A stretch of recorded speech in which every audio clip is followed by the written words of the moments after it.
Railway స్టేషన్లో ఘోర అగ్ని ప్రమాదం, త్రుటిలో ప్రయాణికులకు తప్పిన వెనుముప్పు.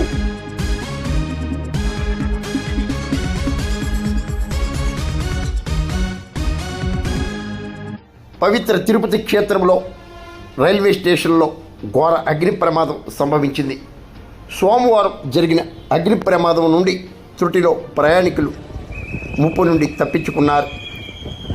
తిరుపతి రైల్వే స్టేషన్ లూప్ లైన్పై ఆగి ఉన్న రాయలసీమ షిరిడి ఎక్స్ప్రెస్ రైళ్లలో అకస్మాత్తుగా మంటలు చెలరేగాయి. ఫైర్ సేఫ్టీ సిబ్బంది మంటలార్పారు. ఈ ప్రమాదంలో రైలు బోగీలు పూర్తిగా కాలిపోయాయి. ప్రయాణికులకు మాత్రం ఎటువంటి గాయాలు కాలేదు. ప్రమాదానికి గల కారణాలు తెలియవలసి ఉంది. ఈ మార్గంలో నడవలసిన వందే భారత్తో పాటు పలు రైళ్లను తాత్కాలికంగా నిలిపివేశారు.